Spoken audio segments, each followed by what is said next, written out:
안녕하세요. 대구 광명교회 표성철 목사입니다. 금번 연수원에서 2022년도 새해를 맞이해서 재직 세미나를 준비했는데요. 앞서 많은 우리 목사님들께서 좋은 강의를 해주셨는데 오늘 제가 할 강의는 재직의 기본 의무에 대한 그런 내용입니다. 교회는 하나님 나라의 가시적 기관이고 또 하나님 나라 완성을 위한 구속기관임에 틀림이 없습니다.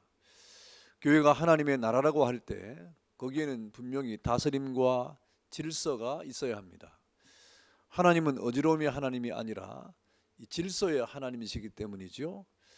즉 하나님 나라와 교회는 사랑이라고 하는 명목하에서 사람들이 각기 자기의 소견대로 옳은 그런 마음대로 행하는 것이 아니라 매우 질서 있는 기관이고 또 다스림이 필요한 조직체라고 하는 것입니다.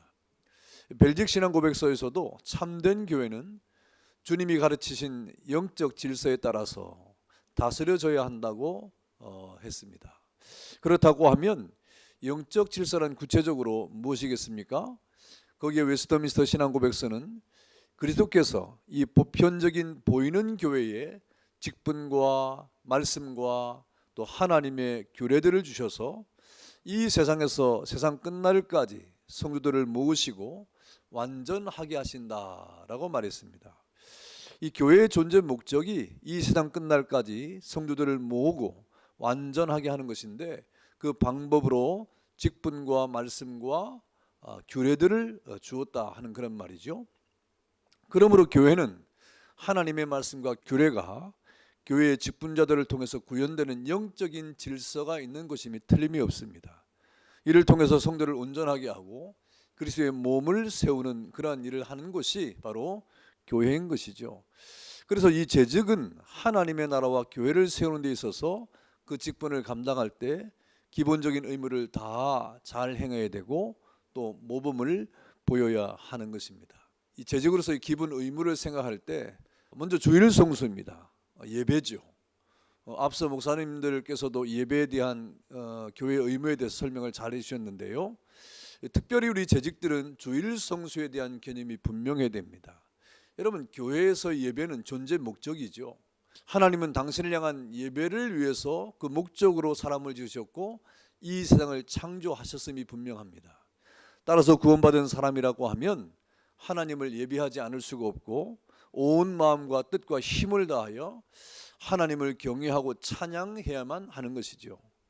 하나님은 자신이 영광을 받으시고 또 교제하기 위해서 당신의 형상을 따라 사람을 지으셨다 하는 것이 하나님의 말씀입니다. 바울은 그래서 하나님께서 그리스도 안에서 창세전에 우리를 택하신 이유에 대해서 말할 때 에베소서 1장 6절에 보니까 하나님의 은혜의 영광을 찬송하게 하시기 위함이다 라고 말했습니다. 주일 성수와 함께 우리 일상의 삶에서도 예배를 성공해야 되는 것입니다. 여러분, 10계명 가운데 제4계명은 우리에게 안식일을 기억하여 거룩히 지키라고 명령을 하고 있습니다. 이렇게 우리에게 안식일을 기억하여 거룩히 지키는 그런 내용에 대해서 우리에게 말씀을 해주고 있습니다. 하나님은 도덕적이고 항구적인 계명을 통해서 7일 중에 하루를 안식일로 특별히 지정하셨는데 그 안식일을 거룩히 지키게 하신 것이죠. 이 날이 그리스도께서 부활하신 후부터는 어떻게 됐습니까? 일주일의 첫째 날 주일로 바뀌었습니다. 그래서 우리 그리스도인들은 이 세상 끝날까지 이 주일을 안식일로 지키는 의무를 가지게 되는 것이죠. 그러면 우리는 이 거룩한 주일을 어떻게 지켜야 되느냐? 그래도 우리 한국 교회는요, 이 주일 성수에 대한 바른 인식을 가지고 있었습니다. 그러나 이번에 코로나로 인해서 상당 부분 이 주일에 대한 개념들이 많이 희석되고 있는 안타까운 현실을 우리가 지금 보고 있는데 우리는 다시금 이 거룩한 주일을 우리가 어떻게 지켜야 할 것인가 하는 이 분명한 우리의 자세를 가져야 될 것입니다. 여러분, 주일을 지키는 데 있어서 우리는 이 주일을 기억하고 또 기념하고 거룩히 구별하여 지키는 것은 우리 성도의 의무일 뿐 아니라 또 특권이기도 합니다. 또 주일은 이 예배나 우리 공동의 모임이나 성도들의 교제나 전도 예배를 모임이나 하는 것을 통해서 신앙을 동독하게 하는 일을 해야 되는 것이죠. 또 그러면서 이 주일날은 또 우리가 무엇을 할 수 있습니까? 병자들을 돌아보는 것이나 은혜로운 모든 일을 행하는 것이 그것이 옳은 일입니다. 때로는 우리의 어떤 이 먹고 마시는 문제까지도 사실은 이 거룩한 주일을 지키는데 우리가 방해를 받지 않도록 미리 준비하는 것이 성도로서 아주 옳은 일인 것입니다. 심지어 우리 주일에는 우리 교단은 특별히 목사 위임식이라든지 또 어떤 임직식이라든지 이런 것들도 사실은 하지 않지 않습니까? 그 다른 평일에 특별히 토요일에 이렇게 우리가 하는 그런 일은 바로 이 주일에 대한 거룩성을 지키기 위해서 우리가 그렇게 하는 것이죠. 그러므로 이 주일 예배는 이 주일을 지키기 위해서 가장 중요한 목적 중에 하나입니다. 주일에 하나님 앞에 나와서 예배를 드리고 온종일 하나님의 일을 생각하고 또 우리가 성도로서 하나님 앞에 받은 직분의 사명대를 감당하는 이것이야말로 주일을 지키는 아주 중요한 우리의 모습이 되는 것이죠. 그러므로 예배는 반드시 지켜야 되는 것이고 예배를 드리는 그런 준비도 또한 철저히 해야 되는 것입니다. 그래서 사실상 우리 모든 일주일의 삶 가운데 월요일부터 토요일까지는 주일을 지키기 위해서 존재한다고 해도 과언이 아닌 거예요. 그러므로 이 주일을 우리가 지킨다고 할 때 여러분 온 가족이 우리 주일 하나님 앞에 나서 예배할 때 몸과 마음의 가짐을 단정해야 됩니다. 깨끗하고 정결한 그런 복장을 하고 예배를 드리는 것이 좋고요. 또 예배를 준비함에 있어서 먼저 여러분 주일날 오면 오늘 우리에게 주신 말씀이 무엇인가 하는 그런 하나님의 말씀을 또 본문을 읽고 묵상하면서 여러분이 받을 은혜를 간절히 사모하는 그런 묵상이 우리에게 필요한 것입니다. 그러면서 여러분 하나님 앞에 말씀을 전하는 그 목사님의 설교를 잘 듣기 위해서 여러분 마음도 준비해야 되고 또 말씀을 전하는 목사님을 위해서도 기도하는 것이 주일 예배를 준비하는 일에 아주 좋은 태도가 되는 것입니다. 그러면서 주일에 우리가 하지 말아야 될 것이 무엇입니까? 나를 위한 일이, 육신적 쾌락을 위한 날이 아닌 것입니다. 주일은 육신적인 쾌락을 위한 일이 아니라 신령한 일을 위해서 이렇게 준비된 그러한 날이기 때문에 그래서 우리는 적어도 이 주일에 신령한 일을 위해서 힘쓰고 또 그 신령한 일을 위해서 우리가 몸을, 마음을, 물질을 드려야 되는 것이죠. 그리고 이 예배 시간에는 시간을 정해놓죠. 각 교회마다 예배 시간이 다 있을 것입니다. 그러면 그 예배 시간 전에 여러분 하나님 앞에서 시간을 잘 지키고 경건한 모양으로 묵상을 준비함이 좋습니다.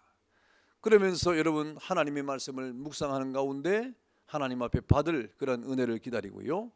그리고 우리가 또 혹 여러분이 주일에 예배 시간에 또 기도의 어떤 순서가 있다고 하면 기도는 복잡하지 않고 길지 않고 간단하면서도 내용이 있는, 그러니까 기도도 많이 준비하고 이렇게 교회에 오셔야 되는 것이죠. 주일과 함께 교회에 여러 예배가 있는데요. 주일 이외의 교회 예배는 성도들의 신앙 성장과 훈련을 위해서 교회가 규례로 정한 것입니다. 그러므로 재직들은 주일 이외의 예배나 기도회 등에도 소홀함이 없어야 되고 더욱이 주님 오실 날이 점점 가까우는 이때에 모이기를 더욱 힘써야 할 때가 아니겠습니까? 여러분 그래서 히브리서에 보니까 뭐라고 말씀합니까? 이 시대를 살아가는 이 마지막 시대에 우리 모든 하나님의 자녀들은 모이기를 피하는 어떤 사람들의 습관과 같이 하지 말고 그 마지막 때가 가까울수록 더욱 모이기를 힘쓰라 라고 말씀을 하고 있는 것이죠. 여러분 그래서 이 주일 성수 문제는 정말 우리 재직들에게 아주 중요한 신앙의 문제입니다. 주일을 성수하는 이러한 일에 대해서 더욱 경각심을 가지고 주일을 잘 지키는 그런 여러분 되기를 바랍니다. 그리고 우리 두 번째는 헌금 생활이죠. 과연 우리는 어떤 생각을 하면서 헌금 생활을 하고 있을까? 헌금에 관한 것은 성경의 가르침입니다. 그래서 마땅히 이 성도가 특별히 우리 재직들이 이 하나님의 말씀 안에서 성도가 마땅히 해야 될 이 헌금에 대해서 배워야 되고 또 가르침을 받아야 되는 것입니다. 먼저 우리가 헌금이란 용어에 대해서 살펴보겠습니다. 예배 예전에 있어서 일반적으로 헌금이란 용어를 사용하지만 성경은 이 헌금과 함께 연보라고 하는 용어를 교차적으로 사용을 합니다. 우선 구약 성경을 보면 올려드리는 것 그리고 바치는 것이라고 하는 이러한 의미로 헌금이란 용어를 사용했습니다. 그것은 여호와의 전에 헌금한 돈이다. 역대하 34장 14절에 보면 여호와의 전에 물질을 드렸는데 그것이 헌금한 돈이라고 나옵니다. 하지만 동시에 그 헌금은 또 여러 가지 것으로 금은 금패물, 곧 발목걸이, 손목걸이, 인장 반지, 귀걸이, 목걸이 이런 물품들로서 헌물로 이 헌금을 드리기도 했죠. 그리고 성경에 이 헌금에 대해서 사용하는 또 다른 용어가 뭡니까? 바로 연보라고 하는 것입니다. 이 연보는 주로 이 초대교회에서 많이 사용했는데 이 바울 서신에 잘 기록되어 있습니다. 로마서나 고린도전서나 고린도후서에 보면 연보라고 하는 이 단어가 나오죠. 연보는 뭐냐면 자비란 뜻이 있어요. 그 다음에 복, 관대함, 섬김, 자선 이런 의미가 있는데, 이를 성경적으로 표현하자면 은혜와 또 성도의 섬기는 일에 참여하는 것이죠. 그래서 이 연보는 하나님 앞에 연보를 드림으로 교회와 성도와 이웃들을 향해서 그 물질이 흘러가도록, 교회를 향한 또 성도들과 이웃을 향해서 드려지는 이런 목적을 가지고 드리는 것이 바로 연보라고 이렇게 의미를 하고 있습니다. 그렇다고 하면 이러한 이 헌금, 연보, 이것을 성도들이 하는 이유가 무엇입니까? 구약의 성도들은 이 봉헌물을 포함해서 헌금을 드리고 또 신약의 성도들이 그렇게 연보를 했던 이유가 무엇일까? 여러분, 이런 것들은 놀랍게도 이 초대 교회였던 빌립보나 또 데살로니가나 베레아나 아덴이나 이런 교회들이 위치한 이 마게도니아 지역에 이 교인들이 있었는데, 그런 교인들은 큰 환난을 당하고 엄청난 가난에도 불구하고 이런 헌금을 드렸습니다. 인색하지 않게 헌금을 드렸는데, 그 이유가 뭐냐고 하면 바울은 말하기를 그들이 받은 은혜가 매우 컸기 때문이다 라고 말했어요. 이 고린도후서 8장 7절과 8절에 보면 이 사도 바울이 이 마게도니아 지역에 있는 성도들이 환난을 많이 당하고 또 경제적으로 어려움에도 불구하고 이런 연보를 드릴 수 있었던 것은 그들이 하나님 앞에 구원받은 은혜가 컸기 때문이라고 말씀을 하고 있는 것이죠.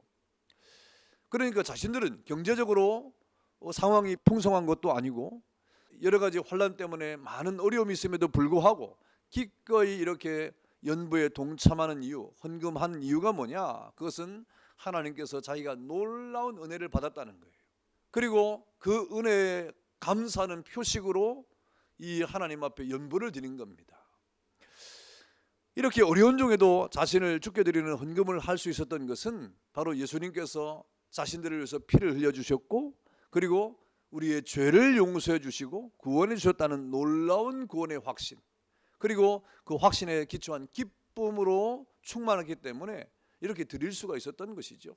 여러분, 우리 예수님 앞에 옥합을 깨뜨린 마리아도 마찬가지 아닙니까? 이렇게 헌금이라고 하는 것은 하나님께서 베푸신 구원의 은혜와 때마다 일마다 돌보시는 그 하나님의 모든 은총에 공급해 주시는 그 은혜에 대해서, 사랑에 대해서 감사하는 우리 성도로서의 반응이 바로 헌금과 연보로 나타나는 거죠. 여러분, 그러면 우리가 재직으로서 하나님 앞에 헌금하는 그 자세는 어때야 됩니까? 그것은 우선 하나님 앞에 헌금을 인색함으로나 억지로 해서는 안 된다 하고 고린도후서 9장 7절은 말하고 있습니다. 헌금하는 자세의 원리는 각각 그 마음에 정한 대로 하는 것이다, 그렇게 말했죠. 이 마음에 정한 대로 한다는 말은 계획성 있는 헌금 생활을 말하는 거예요. 그러므로 약속된 연보를 미리 준비하는 것이죠.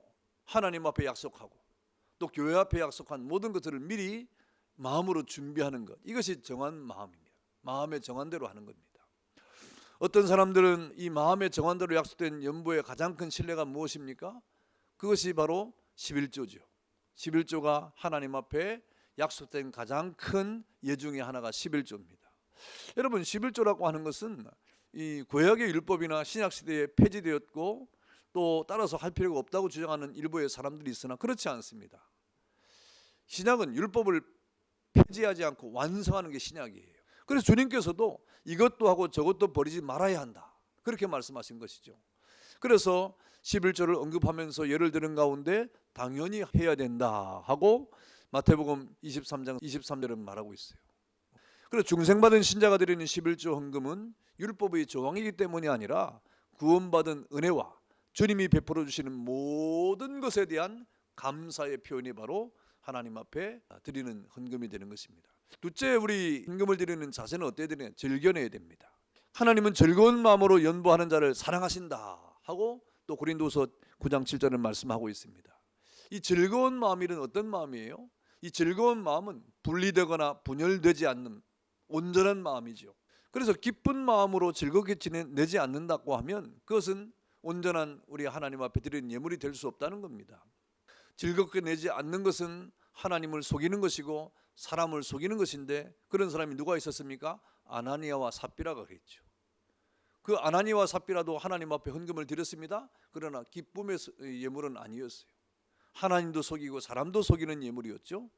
그러므로 우리가 드리는 수많은 감사의 연보가 모두 자원하는 가운데 기쁨으로 즐겁게 드리는 그런 헌금이어야 된다. 여러분, 적어도 우리 재직들은 이러한 마음의 자세를 가져야 되는 것입니다. 그리고 우리 세 번째 생각할 것은 무엇입니까? 연보 또 헌금은 열심히 일하여 번 물질을 드리는 것입니다. 성경의 공통적인 교훈 가운데 하나가 뭐냐면 부지런하라는 거예요. 그리고 자기 손으로 열심히 일하는 것이 성경의 가르침입니다. 로마서 12장이나 데살로니가후서 4장에 보면 이렇게 우리가 열심히 손으로 일하고 또 부지런하라고 말씀하고 있지 않습니까? 심지어 데살로니가후서 3장 10절은 뭐라고 말합니까? 일하기 싫거든 먹지도 말라 하고 명령하고 있어요. 헌금은 무엇입니까? 그렇게 열심히 일한 그런 수고를 가지고 하나님 앞에 우리가 그 물질을 드리는 것이 바로 헌금이 되는 것이죠. 그래서 우리 재직들은요, 하나님 앞에 이러한 헌금 생활을 잘 해야 됩니다. 하나님 앞에 11조와 감사의 삶을 잘 살아야 되고, 또 교회가 하는 여러 가지 목적 헌금에 대해서 우리가 늘 관심을 두면서 하나님 앞에 헌금 생활을 해야 되는 것입니다. 또 우리가 세 번째 생각할 것은 뭡니까? 그것은 가정 생활입니다. 디모데전서 3장 5절에 보니까 사람이 자기 집을 다스릴 줄 알지 못하면 어찌 하나님의 교회를 돌아보리요 그랬습니다. 이 직분자에게 있어서 가정 생활은 이 교회 생활과 서로 뗄래야 뗄 수 없는 불가분의 관계입니다. 여러분, 이것은 신령한 출발이 어디서부터 비롯됩니까? 가정에서부터 비롯되기 때문입니다. 그러므로 교회 직분자에게 있어서 가정 생활의 중요성은 아무리 강조해도 지나침이 없는 아주 중요한 그런 우리의 삶의 내용이 바로 가정 생활이라고 하는 것이죠. 하나님께서는 자기 가정을 다스리지 못하는 자는 하나님의 교회를 돌아볼 수 없다라고까지 말씀했습니다. 가정 생활이 원만하지 못하면 여러분 어떻게 됩니까? 베드로전서 3장 7절에 보니까 우선 기도가 안 돼요. 그리고 하나님의 말씀을 듣고 그 말씀을 실천함에 있어서 회방을 받습니다. 디도서 2장 5절에 보니까 회방을 받아요. 그러므로 가정 생활은 아주 직분자의 아주 중요한 삶의 기초가 되는 것입니다. 여러분, 그러므로 이 가정 생활은 여러분에게 아주 중요한 관심을 두고 우리가 심혈을 기울여야 할 그런 내용이죠. 여러분, 가정은 어떻게 시작합니까? 가정은 하나님의 창조의 산물입니다. 그래서 아담과 하와를 짝지어서 가정을 이루게 하신 하나님의 은혜로 가정이 시작된 것입니다. 그래서 가정은 결혼을 통해서 시작하죠. 여러분, 이 결혼이라고 하는 것은 아내와 남편이 서로 돕고 합법적인 자손을 통해서 인류를 번성하게 하는 것이죠. 그리고 거룩한 자손을 통해서 교회를 흥왕하게 하고 또 음행을 피하기 위한 그러한 이 일을 위해서 가정이 제정된 거죠. 이것은 웨스트민스터 신앙 고백서에서 말하는 이 결혼에 관한 아주 중요한 그러한 고백입니다. 그래서 이 남편과 아내는 가정에서 서로 돕는 관계예요. 그리고 결혼을 통해서 자녀를 낳고 가정을 이루어야 되고요. 이 경건한 그리스도인의 자녀는 교회를 흥왕해 하는 방편이 되는 것입니다. 그런데 여러분, 요즘에 이러한 가정이 얼마나 심각한 위협을 받고 있지 않습니까? 정말 심각한 위협을 여기저기에서 아주 가정의 위험 요소들이 이렇게 드러나고 있습니다. 여러분, 내부적으로는 가족 구성원이 서로 배려하고 또 관용하고 사랑하지 못해서 깨지는, 그리고 건강하지 못한 가정들이 얼마나 많이 있는지 모릅니다. 여러분, 가정의 이 문제가 얼마나 이 사회적 문제로 발전을 하고요, 그리고 국가적 문제로 지금 발전하고 있지 않습니까? 가정에서 폭력이 이루어지고 구타가 이루어지고 이런 일들이 비일비재합니다. 이러한 이 아주 은혜롭지 못한 폭력이나 구타라고 하는 것이 부모가 자녀를, 또 자녀가 대신 또 반대로 부모를 향해서 쌍방으로 지금 벌어지고 있는 정말 비극이 지금 가정에서 벌어지고 있지 않습니까? 즉 심각합니다. 이런 가정에서 또 학대를 당하고 자라나는 아이들은 평생 상처예요.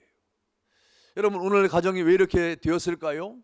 왜 이렇게 되는 것입니까? 여러분, 그것은 가정이 하나님이 제정하셨다고 하는 역사적 사실을 망각하는 그 원리를 떠났기 때문이에요. 가정은 하나님이 주신 축복의 산물이다. 하나님이 제정하신 것이다 하는 이 원리를 늘 가슴에 새겨야 되는데 이걸 떠났어요. 이걸 망각했어요. 그래서 그냥 자기 좋은 사람하고 만나서 사는 것처럼, 그리고 뭐 싫으면 헤어지고, 뭐 어려우면 또 갈라서고, 또 여러 가지 이 힘들면 또 자녀도 이 여러 가지 폭력을 행사하고, 이런 일들로 이 가정이 얼마나 어두워지는지 모릅니다. 여러분, 그것은 바로 인간의 타락 때문에, 탐욕 때문에, 죄악 때문에 그렇습니다. 이러한 타락과 탐욕과 죄악이 가정도 무질서하게 만들고 문란하게 만들었습니다. 그러므로 이 건강한 가정을 형성하기 위해서는 우리는 무엇보다도 먼저 하나님께서 가정을 직접 제정하셨다는 사실을 분명히 해야 됩니다. 여러분의 가정은 누가 만드신 것입니까? 하나님이 만드신 거예요. 그러니 그 가정의 주인은 하나님이 되셔야 되는 것이죠. 여러분, 성경에 보면 히브리어 토부라는 말이 나옵니다. 토부. 여러분, 이 토부라는 뜻은 뭐 좋은, 선한, 행복, 즐거운 뭐 이런 뜻이 있는데, 여러분, 이 토부가 쓰여진 곳에 보면 구약 성경만 해도 약 560회 정도 사용됐다고 합니다. 신약에도 나와요. 신약에 토부라는 이 단어의 이 헬라어가 나오는데, 여러분, 예를 들면 그런 거죠. 좋은 열매라고 할 때, 이 열매가, 여러분, 좋은 열매가 얼마나 좋습니까? 농부가 좋은 열매를 거두면 얼마나 기분이 좋아요. 행복하잖아요. 그때 토부가 사용됐어요. 토부가 사용됐어요. 또 하나님께서 이 다윗을 볼 때 마음이 어떤 사람이라고 했으면 합한 사람, 내 마음이 너무너무 좋았다는 것이죠. 그때 내 마음에 합한, 내 마음에 좋은 사람이라고 할 때 그때도 이 토부가 사용됐어요. 그러니까 하나님이 다윗을 볼 때 얼마나 행복했겠는가 하는 것입니다. 얼마나 기분이 좋았겠는가 하는 것이죠. 여러분, 그런데 성경에 보니까 이 토부라는 단어가 가장 많이 사용된 부분이 어디냐면 창세기 1장이죠. 거기에 보시기에 좋았더라 하는 말이 계속 나와요. 창세기 1장이 이 토부란 말이 가장 많이 나옵니다. 왜 그렇습니까? 하나님이 만물을 창조하셨을 때 모든 것이 선하고 보시기에 좋았다, 행복했다는 거죠. 행복했다는 거죠. 여러분, 그 가운데 가장 큰 행복이 뭐겠어요? 사람을 만드신 거죠. 사람을. 여러분, 사람을 누구를 만들었어요? 아담을 만들고 하와를 만들었죠. 여러분, 그리고 가정을 이루신 것. 여러분, 그 가정이 이루어질 때 하나님이 얼마나 기분 좋았는지 모릅니다. 얼마나 행복한지 모릅니다. 얼마나 복을 주시기를 원했는지 모릅니다. 그래서 하나님은 이 사람을 남자와 여자로 만드셨고, 남자가 부모를 떠나서 여자와 하나가 되게 함으로 가정을 선물로 주셨어요. 그러면서 하나님께서 창조하신 모든 것이 더욱 아름다워지게 된 거죠. 만약에 하나님이 모든 만물을 만드셨는데 거기에 사람이 없었다? 그게 무슨 의미가 있겠습니까? 왜 보시기에 좋았느냐? 세상이 왜 좋았느냐? 이미 사람을 나중에 만들지만, 그러나 첫째 날, 둘째 날, 셋째 날, 넷째 날이 왜 보시기에 좋았느냐? 왜? 하나님께서 이 세상에 사람을 두시기 위해서 그것을 생각할 때 하나님이 기분이 좋았고 행복했다는 것이죠. 그러므로 하나님께서 행복을 어디에 주셨다 이 말입니까? 가정에 두었다는 거예요. 다시 말하면 가정 자체가 행복인 거예요. 하나님은 가정을 세우시고 가정의 세상 만물을 맡기신 겁니다. 그러면서 그 사명을 주지 않습니까? 생육하고 번성하고 땅에 충만하고 땅을 정복하라. 이게 가정이 받은 축복입니다. 가정의 기쁨은 어디 있느냐? 여러분, 하나님의 명령과 규례를 따라서 자손이 번성하고 또 하나님의 은혜가 충만할 때 가정이, 여러분, 그때 행복한 거예요. 생육하고 번성은 가정이 없이는 가능하지 않는 사명입니다. 가정이 온전해야 되는 거예요. 가정이 건강해야 되는 거예요. 가정이 복을 받아야 되는 거예요. 그래서 창세기 1장의 생육과 번성의 주체는, 여러분, 이 세상에 다른 것이 아니라 가정이 주체가 되는 것이고, 그 가정은 행복하고 번성해야 되는 것입니다. 여러분, 우리 재직들이 가정생활을 얼마나 행복하게 해야 되는 것인가? 우리 재직들이 가정을 얼마나 기쁘게 다스려야 되는가 하는 것을 여러분 기억해야 됩니다. 가정은요, 여러분, 정말 하나님께서 복 주시기를 원하는 시은수 아닙니까? 그러므로 여러분, 이 가정생활은 그 무엇보다도 중요한 것입니다. 그리고 또 우리가 네 번째 생각할 것은 기도생활이죠. 기도생활. 직분자에게 있어서 여러분, 이 기도는 생명줄과도 같은 것이다. 우리가 많이 듣던 말이죠. 기도는 모든 성도들이 당연히 하나님 앞에 엎드리는 예배의 일부이고요. 그리고 주님의 뜻을 따라서 부지런히 힘써야 될 것입니다. 여러분, 사무엘은 기도하는 것을 멈추고 쉬는 것을 뭐라 그랬습니까? 죄라 그랬어요. 죄다. 그래서 그 기도하는 죄를 범치 않겠다고 그렇게 고백을 하지 않습니까? 여러분, 또 데살로니가전서 5장 17절은 성령께서 우리에게 뭐라고 말씀하십니까? 하나님 말씀을 통해서 쉬지 말고 기도하라고 명령했습니다. 그래서 사도행전을 보니까 이 말씀을 받아가지고 여러분, 성도들이 어땠어요? 모이면 기도하고 흩어지면 전도하고 그럴 때 교회가 큰 부흥이 일어났잖아요. 그러므로 재직들은요, 여러분, 모이면 기도해야 돼요. 또 혼자 있을 때도 기도해야 돼요. 집에 있을 때도 기도해야 돼요. 여러분, 직장 가도 기도하고 밥 먹을 때도 기도하고. 여러분, 기도가 우리의 삶의 생명력이 돼야 됩니다. 여러분, 생명줄이 돼야 됩니다. 그럼 재직들은 정말 기도의 생활을 잘 해야 되는 것이죠. 이렇게 기도는 어떤 특별한 행사가 아니라 성도가 늘 호흡하듯이 해야 될 생활이고, 직분자가 마땅히 힘써야 될 의무이고, 안 하면 하나님 앞에 여러분 그 불충이 되는 그러한 사명이 바로 기도 생활인 것입니다. 이 기도가 그러면 어떤 성격을 가지고 있느냐? 하나님의 은혜의 방편이에요. 여러분, 기도는 하나님이 그 성도에게 주신 은혜의 방편입니다. 그래서 이 하나님이 주신 기도라고 하는 것은요, 우리 성도들이 꼭 해야 될 것이고, 또 그렇게 해서 하나님의 일을 우리가 찾아내서 원동력을 얻는 것이 기도인 것입니다. 그래서 여러분, 마태복음 7장 7절과 8절에 뭐라고 말씀합니까? 구하라 주실 것이요, 찾으라 찾을 것이요, 문을 두드리라 그러면 너에게 열릴 것이다. 찾는 이가 찾을 것이요, 두드리는 이에게 열릴 것이니라, 이렇게 말씀하고 있지 않습니까? 여러분, 이 기도가 얼마나 단순하면서도 분명한 은혜의 방편인가를 우리에게 말씀해 주고 있는 거예요. 그래서 우리 재직들은요, 기도해야 됩니다. 하나님의 말씀을 묵상하는 가운데 그 말씀을 붙잡고 기도할 때 여러분, 그 기도의 결과는 하나님의 은혜가 있고요, 기도의 결과는 하나님의 축복이 있고, 기도의 결과는 여러분이 원하는 것을 얻을 수 있는 그런 지름길이 될 것입니다. 여러분, 우리가 기도하는 이유가 무엇입니까? 우리는 기도에 대한 충성된 청지기가 되어야 되는데, 그 기도의 이유는 뭐냐? 여러분, 기도는 우리의 경건하고 단정한 생활을 계속하기 위해서 기도해야 됩니다. 경건이란 말은 하나님과의 관계입니다. 하나님과의 관계에서 우리 신앙의 발전과 진보를 위해서 기도해야 됩니다. 그 다음에 두 번째는 단정이란 말은 뭐예요? 단정이란 말은 대인관계, 사람과의 관계죠. 이런 일을 위해서 기도해야 됩니다. 다시 말하면 구원과 상급을 위한 거예요. 기도를 하는 재직들은 이런 하나님과 관계가 바르게 되고요, 또 사람과의 관계가 바르게 되는 것입니다. 그 다음에 이 기도는요, 고요하고 평안한 생활을 위해서 하는 것입니다. 디모데전서 2장 2절에 보니까 자신을 위해서 기도하고, 가정을 위해서 기도하고, 교회를 위해서 기도하고, 이웃과 사회를, 국가를 위해서 기도하는 것은 여러분 평온할 때, 안전할 때 신앙생활을 잘할 수 있잖아요. 그래서 우리는 이런 기도를 통해서 고요하고 평안한 삶을 위해서 우리는 기도를 하라고 말씀을 하고 있는 것입니다. 그리고 여러분, 우리의 기도는 하나님 앞에 우리가 제물로서 드려지는 그런 기도죠. 여러분, 우리 기도하지 않고 우리가 이 땅을 살아갈 때는 마치 우리가 살아있는 것처럼, 자신이 모든 것을 다 아는 것처럼 그렇게 의기양양하게 살아가지만, 우리가 눈을 감고 하나님 앞에 무릎을 꿇고 기도하면 그때부터 주여 하고 우리가 마음짓을 고쳐먹지 않습니까? 여러분, 기도는요, 우리가 우리 자신이 제물되는 순간이에요. 여러분의 자신이 제물로서 하나님 앞에 합당하기 위해서 우리는 기도의 생활을 가져야 되는 것입니다. 그 다음에 여러분, 우리에게 사명이 있잖아요. 특별히 재직들은 각자의 직분과 사명이 있지 않습니까? 교회에서. 그런 하나님의 교회에서 맡겨진 일을 성실하게 또 하나님 앞에서 잘 감당하기 위해서 기도를 해야 됩니다.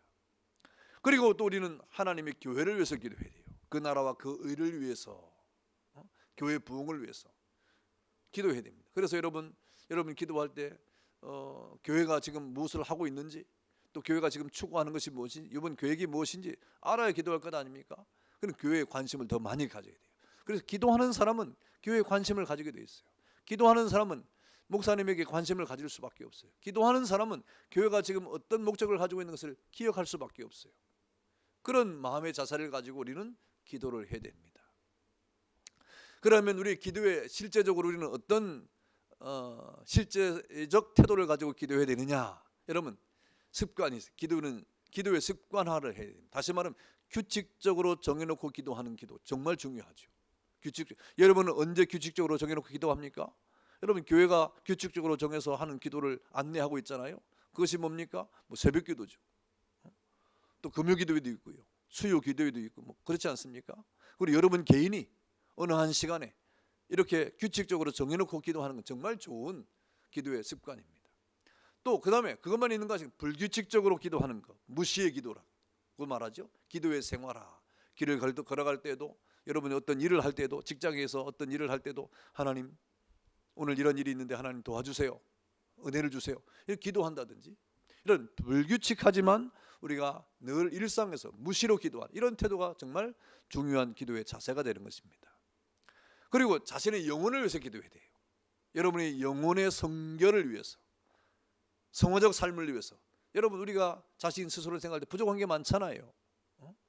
완벽한 사람이 세상에 어디 있습니까? 우리가 얼마나 하나님의 자녀로 또 재직들로서 부족한 그런 어떤 믿음의 자세가 있지 않습니까? 그 자세를 고치고 새롭게 하기 위해서 자신의 성결, 자신의 성화 생활을 위해서 기도해야 됩니다. 그리고 더 넓게는 무엇입니까? 다른 사람을 위해서, 다른 영혼을 위해서 기도하는 것. 여러분 이것이 바로 아주 중요한 그러한 우리 기도의 내용이고요. 그 다음에 여러분 무엇보다도 여러분의 교회와 담임 목사님을 위해서 기도해야 됩니다. 목사님의 영육 간의 강건을 위해서, 그 사역을 위해서, 이 목회의 내용을 위해서 기도해야 되죠. 그런 기도의 힘이 하나님의 교회를 더욱더 강건하고 또 건강하게 만드는 겁니다. 교회 부흥을 위해서 기도해야 됩니다. 여러분 교회를 쭉 돌아보면서 교회 성장과 또 교회가 지금 당한 여러 가지 어려움이 있으면 그 어려움을 위해서 기도하고, 또 연약한 교인이 있으면 연약한 교인을 위해서 기도하고, 또 병자가 있으면 병자를 위해서 기도하고, 여러분 이런 모든 것들은요 목회자만 하는 게 아니에요. 우리 재직들이 함께 기도하는 것입니다. 또 교회 교육을 위해서 우리 아이들, 주일학교, SFC 청년들, 이런 저들의 어떤 이 교회 교육 안에서 저들이 믿음으로 잘 자라가기를 위해서 우리가 기도를 해야 됩니다.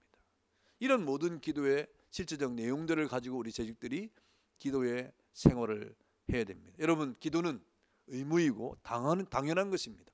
특별히 직분자에게 기도는 교회 사역에 아주 중요한 그런 관건이 되는 것이죠. 그래서 반드시 해야 되고, 더군다나 항상 해야 될 사명이 뭐냐? 바로 기도입니다. 쉬지 말고 기도하는 거, 이거 우리 재직들이 항상 해야 될 그런 일이지요. 하나님은 이런 그 종들이 기도를 통해서 그 구속 사역을 이루기를 기뻐하셨습니다. 에스겔서 36장 37절에 보니까 하나님은 이 종들을 위해서 이 기도의 제복을 주었는데, 기도를 통해서 하나님의 사역을, 구속의 사역을 이루시기를 기뻐하셨어요.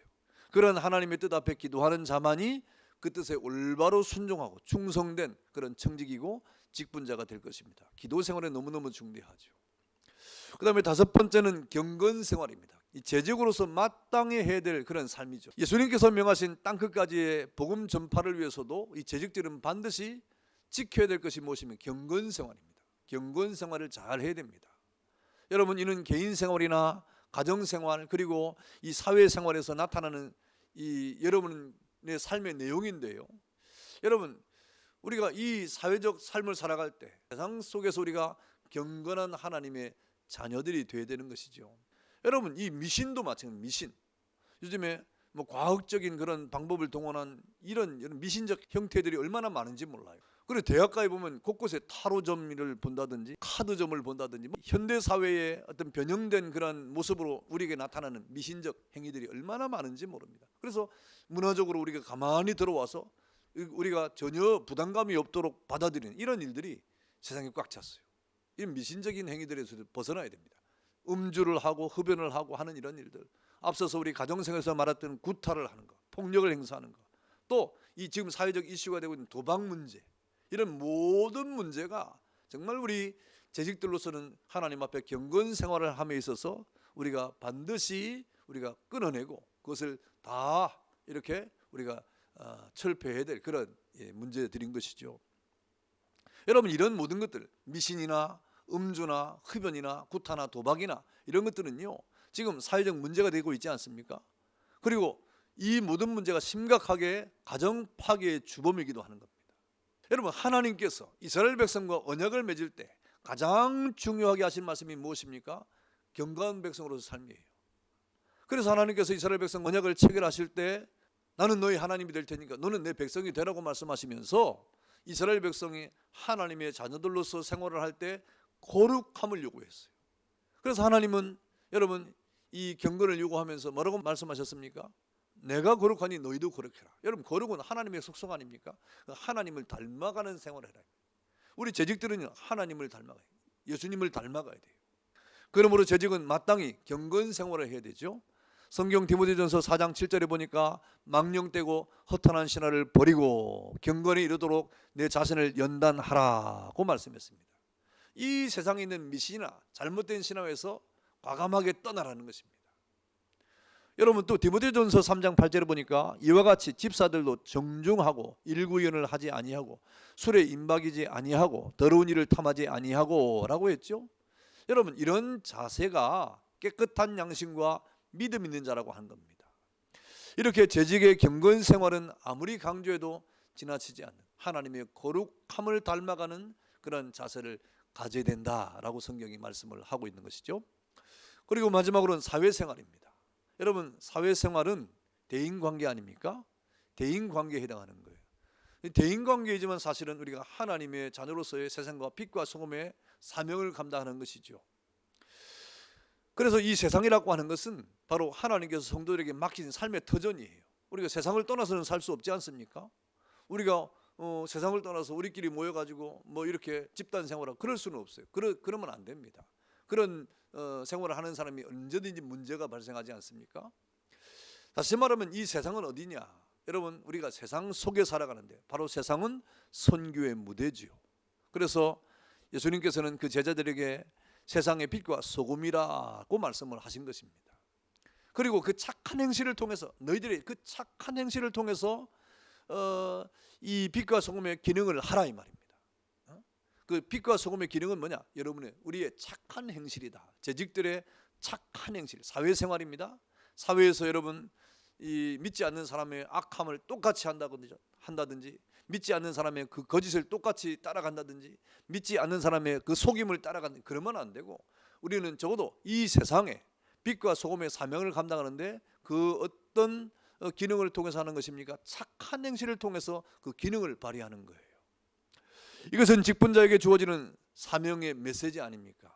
직분자들이 사회생활을 하는 데 있어서 여러분 그렇다고 하면 그 원리와 방법이 무엇일까? 여러분 앞서 말씀드린 것처럼 이 우리가 사랑한 이 세상, 이 사회는 하나님이 주신 교회의 선교 무대다 하는 겁니다. 여러분 하나님이 최초에 우리에게 주신 명령이 무엇입니까? 우리에게 복을 주시면서 생육하고 번성하고 땅에 충만하고 정복하라. 모든 것을 다스리라 그랬어요. 여러분 그리고 이 구속사역을 전개하기 위해서 우리에게 세상을 맡겨주셨다는 거예요. 그러므로 우리 사회생활이라고 하는 것은 우리 예수 믿는 사람들이 바로 인식하고 이 사회생활에 이렇게 사회생활을 해야 되는데 우리는 사회생활을 하면서 눌리거나 뭐 그들과 더불어 싸우거나 뭐 그런 대상이 아니고 우리가 선교의 무대라 이 말입니다. 전도의 대상이라 이 말입니다. 그래서 오히려 그 믿지 않는 사람을 선도해야 돼요. 그들을 주께로 인도하기 위해서 여러분이 그 세상을 선도하는 다스리고 정복하고 충만한 삶으로 살아가야 됩니다. 복음의 생기를 전하기 위해서 여러분 복된 그런 청지기들이 되어야 되는 것이죠. 그래서 이 사회에서 여러분은 어떤 역할을 해야 되느냐? 청지기적 역할을 해야 되는 거예요. 이것은 또 다음 시간에 우리 또 목사님이 하실 것이지만 여러분이 속해 있는 그 사회에서 여러 가지 이 사회 활동이 있겠지만 그러나 여러분이 그 직장에서 여러분이 할 수 있는 바른 역할들 청지기로서 요셉이 했던 것처럼 여러분 바른 역할을 함으로 여러분이 사회에서 청지기적인 사명을 감당해야 되는 것입니다. 직장에서 그런 일들을 감당해야 되는 거예요. 그래서 여러분이 그 일을 통해서 하나님이 여러분이 거하고 있는 사회에서 그런 합당한 역할을 주었다. 그 위치에서 합당한 역할을 맡겼다 하는 그런 의미가 되겠습니다. 그래서 직장에서 이 청지기직을 감당하려고 하면 바로 하나님께서 맡기신 신성한 노동의 장소다. 하나님이 내게 주신 그런 이 천직을 통해서 그 직장을 다니게 했다 하는 사명이 있어야 돼요. 그리고 하나님이 경제적 생존을 위해서 나에게 보장한 그런 장소이다 하는 것이죠. 그러므로 삶의 분기를 통해서 삶의 가치와 낙을 누리는 장소가 직장이라고 하는 그런 장소가 되는 것입니다. 여러분, 그래서 우리는 직장을 통해서 그런 모든 경제적인 이익과 또 합당한 수익을 통해 우리는 어떻게 됩니까? 목적으로서 예수, 수단으로서 우리의 삶을 살아가면서 우리가 하나님의 영광을 위해서 우리는 수단으로서의 우리의 직업을 갖고 사회생활을 하는 가운데 여러분이 진정한 재직으로서 진정한 하나님의 자녀로서 여러분의 가정과 여러분의 직장과 여러분의 직업을 통해서 기쁨과 또 하나님의 복을 누리는 그런 생활을 해야 되는 것입니다. 자, 오늘 이렇게 우리가 이 재직의 기본 의무에 대해서 몇 가지를 생각해 보았습니다. 그 재직의 기본 의무는 이외에도 많이 있습니다. 많이 있지만 여러분 오늘 다 할 수는 없고요. 다음에 기회가 되면 또 여러 가지 이 강론에 들어가서 더 정확하게 더 세밀하게 또 공부할 시간이 있을 것입니다. 오늘 재직의 기본 의무에 대해서 공부했는데 오늘 배운 것을 잘 가슴에 새기셔서 여러분 자신이 부족한 것이 있다고 하면 더 열심을 내서 하나님이 나라를 세우는 그런 재직들이 다 되기를 주의 이름으로 축원합니다. 감사합니다. 기도하겠습니다. 자비하신 하나님, 은혜를 감사합니다. 오늘 재직의 기본 의무에 대해서 우리가 공부를 했습니다. 많은 내용이 있으나 오늘 우리에게 주어진 이 몇 가지 주제를 가지고 공부했습니다.